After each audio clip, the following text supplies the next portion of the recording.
तो कैलकुलस का जो है वो क्विज़ के लिए 4 टॉपिक्स हैं। उनके को समझाने से पहले जो है ये कुछ फार्मूलाज हैं जो कि ज़रूरी हैं। सबसे पहले u प्लस वी का formula D U upon D X plus D V upon D X. तो उसमें जो है अगर हमें प्लस में कोई भी दिया गया हो सम, तो उसके अंदर जो है u प्लस वी का हम कॉन्सेप्ट लेते हैं। तो u जो होता है उसको हम D U upon D X plus D V upon D X consider करते हैं। उसके बाद सेकेंड वन है डी यू वी का फार्मूला, उसके अंदर हम क्या करते हैं u D V plus V D U, इस तरह हम उसको कंसिडर करते हैं। और सी यू का अगर फार्मूला हो तो सी डी यू, और ये सारे फार्मूलाज जो हैं याद करने वाले, रटने वाले बेसिकली। और ये है u अपॉन वी का फार्मूला इसके अंदर, और मल्टीप्लाई के अंदर सेम है, बस इसके अंदर माइनस लगा है, इसके अंदर प्लस लगा है, और ये अपॉन v2 हम लिखेंगे। ठीक है, ये कुछ बेसिक फार्मूला है जो कि याद कर लेंगे हम, तो हमें जो है बाकी आसानी होगी। और ये भी कुछ फार्मूलाज हैं जैसे कि डेरिवेटिव्स हैं। साइन एक्स का होता है कॉस एक्स का होता है minus sine X, tan X का होता है sec square X, cot X का होता है minus cos X square X, और कॉस एक्स का होता है कॉस एक्स कॉट एक्स, और सेक एक्स का होता है सेक एक्स टेन एक्स। तो ये जो है ये 6 जो हैं इनको याद करना ज़रूरी है। ये इसके जो हैं ट्रिगोनोमेट्रिकल एंगल्स हैं, लेकिन ये जो है याद ना भी करें तो चलेगा, लेकिन इनके आ गए तो इसलिए मैंने यहाँ लिख दिए हैं। लेकिन ये वाले जो हैं ये मोस्ट इंपॉर्टेंट है। इसी के बाद फिर हमें जो है बाकी क्वेश्चंस जो हैं वो समझ आएंगे। ये सर ने कुछ बेसिक डेरिवेटिव्स बताए थे कि अगर ln x लिखा हुआ हो बिलफर्स किसी भी क्वेश्चन में, तो हम ln x को कैसे लिखते हैं।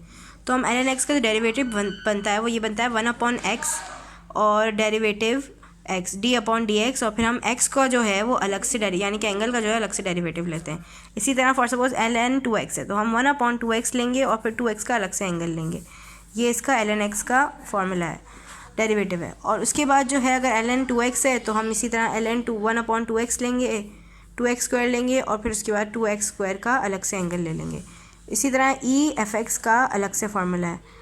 तो अगर for suppose D upon D x का जो है ई एक्स का हम फार्मूला देखें, डेरिवेटिव देखें, तो उसका हम यही करते हैं जैसे हमने ln x में किया कि हम ई एक्स ले लेते हैं डेरिवेटिव, और उसका जो एंगल है x उसको हम अलग से डेरिवेटिव ले रहे होते हैं, जैसे कि यहाँ पे। तो ये e2x वैसे ही रहेगा, फिर हम डेरिवेटिव लिया किसका 2x का, 2x जो है वो 2 बन गया क्योंकि x जो था वो हमने 1 माइनस 1 किया तो वो x 0 हो गया, x 0 मतलब 1, 2 1 जा 2, तो ये 2e2x इसका ये आंसर आ गया। उसके बाद जो है यहाँ पर सर ने एक और चीज़ बताई थी कि ये साइन 1 अपॉन 2 और ये जो पाई बनी हुई है इसका मतलब होता है कि ये वैल्यू होती है 180 की डिग्री पे, ये 180 डिग्री को शो करती है। 1 अपॉन 2 पाई है मतलब 90 degree, so sine 90 degrees is equals to 1 और cos 90 degrees is equals to 0। ये भी याद रखने की चीज़ है कि अगर कॉस 90 डिग्री है तो 0 होगा और साइन 90 डिग्री है तो 1 होगा। अच्छा, और ये अगर हम कैलकुलेटर में पुट करके देखेंगे तो यही आएगा कि फॉर सपोज अगर हम लोग साइन 0 लिखते हैं तो वो 0 आता है, लेकिन कॉस 0 लिखते हैं तो 1 आता है। अच्छा, उसके बाद जो है ये वाला इन्होंने एक और डेरिवेटिव बताया था कि cos 5x का डेरिवेटिव हम कैसे लेते हैं। तो मैंने जैसे बताया कि एंगल का अलग से डेरिवेटिव लेंगे, तो हम cos 5x का डेरिवेटिव लेंगे, यहाँ पे लिखा हुआ है d upon D x cos 5x, और फिर d upon D x 5x का अलग से डेरिवेटिव लेंगे। तो ये cos 5x का क्या आ गया माइनस साइन एक्स, जो मैंने पहले बताया ना डेरिवेटिव वो याद कर लेंगे तो पता चलेगा कि cos x का जो होता है वो साइन x होता है ना, तो माइनस साइन 5x, और इसका डेरिवेटिव लिया हमने fx, तो fx का डेरिवेटिव क्या बनता है 5, तो ये हमारे पास आंसर आ गया। इसी तरह ये तो बेसिक डेरिवेटिव है, पता ही होगा सबको कि ये x4 कैसे हुआ, 4 माइनस 1 और 4 को हमने मल्टीप्लाई कर दिया x से तो 4x 3 हो गया, और इसी तरह ये 6x हो गया और कांस्टेंट का 0 हो जाता है, और इसका जो है हमने 2 कंसिडर कर लिया क्योंकि x जो है वो 1 हो गया। अच्छा, और ये ln x वाला जो मैंने बताया, अब इसके अंदर जो है यहाँ पे शुरू होता है एल हॉपिटल रूल कि अगर हमें लिमिट दी गई है 1 तो हम ln x में पहले पुट करके देखेंगे लिमिट, अगर 0.0 आ रहा है तो हमें 0.0 नहीं लाना है, तो फिर हम क्या लगाएंगे एल हॉपिटल रूल लगाएंगे, जब तक लगाते रहेंगे जब तक 0.0 आता रहेगा। तो हमने एल हॉपिटल रूल में क्या होता है कि हम पूरे क्वेश्चन में जो है डेरिवेटिव्स लगा देते हैं। तो यहाँ पे क्वेश्चन क्या था ln x upon x minus 1, सही है। तो ln x का क्या मैंने बताया था 1 अपॉन x डेरिवेटिव x, और x का जो डेरिवेटिव होता है वो 1 होता है, और 1 का जो होगा वो कॉन्स्टेंट का हमेशा 0 होता है, सही है, यहाँ पर मैंने लिखा हुआ है। तो इसी तरह ये हमने सॉल्व किया तो इसका आंसर 1 अपॉन एक्स आ गया। 1 अपॉन एक्स आ गया मतलब इसका 0.0 नहीं आया, इसलिए जो अब हम इसमें लिमिट पुट करेंगे तो हमारा आंसर 1 आ रहा है। तो जब तक हमारा आंसर 0.0 आता रहेगा हम एल हॉपिटल लगाते रहेंगे, यानी डेरिवेटिव लगाते रहेंगे। अब हमारा आंसर 0.0 में नहीं आया मतलब हमने सही किया है। इसी तरह सेकेंड क्वेश्चन में है sign 2x upon sine 5x, सही है, हमने इसमें डायरेक्ट डेरिवेटिव वो लिमिट लगाई तो 0 आ गया। तो तो अब हम एल हॉस्पिटल रूल लगाएंगे यानी डेरिवेटिव्स लगाएंगे। cos 2x साइन का डेरिवेटिव क्या था cos, तो cos 2x derivative 2x, cos 5x derivative 5x। तो ये आ गया हमारे पास इसका आंसर। अब हम इसके अंदर लिमिट लगा के चेक करेंगे। cos 2 cos 2x, तो हमारे पास क्या है, x की जो लिमिट है वो 0 है, तो हमने 0 लगाया यहाँ पर। तो हम ये देखेंगे कि 2 0 0 होता है और cos 0 is equals to 1, cos 0 1 होता है और sin 0 0 होता है। ये हमेशा याद रखना, और कैलकुलेटर में सर्च करके भी देख सकते हो आप लोग कि अगर आप sin 0 रखोगे तो 0 आएगा और cos 0 रखोगे तो 1 आएगा।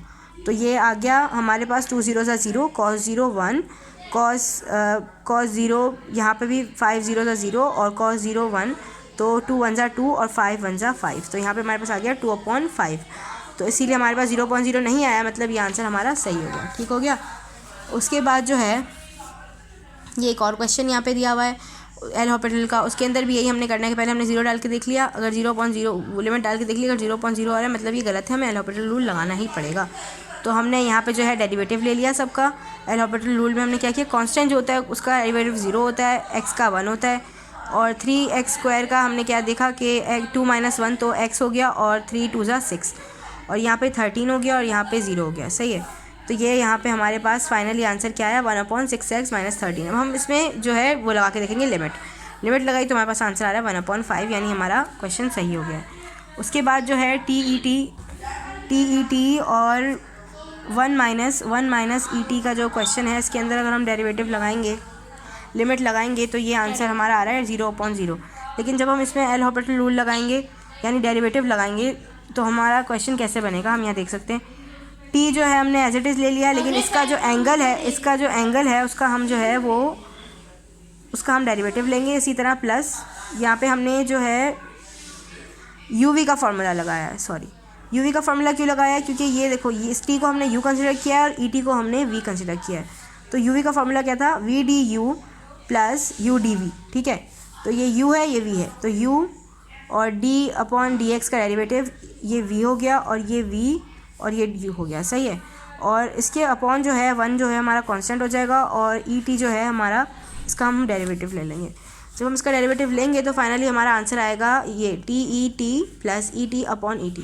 तो हम इसके अंदर लगा के देखेंगे लिमिट कि हमारा आंसर सही आ रहा है या नहीं आ रहा है। 0.0 तो नहीं आ रहा, फिर हमने जब इसमें लगाया तो हमारा आंसर 1 आ गया, यानी कि हमारा क्वेश्चन सही है।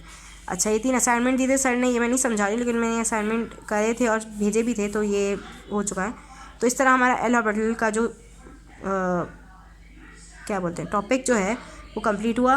थोड़ा सा मुश्किल है, अगर करेंगे प्रैक्टिस में लेंगे तो ही समझ आएगा। और इसके लिए डेरिवेटिव जो थे ना, साइन कॉस टेन कॉसेक वगैरह सेक वगैरह के जो है डेरिवेटिव्स, वो याद करना ज़रूरी है, और यू वी वाले फार्मूलाज भी याद करना ज़रूरी है, तो ही हमारे से क्वेश्चन होंगे। आगे भी जितने टॉपिक्स हैं वो उससे रिलेटेड है।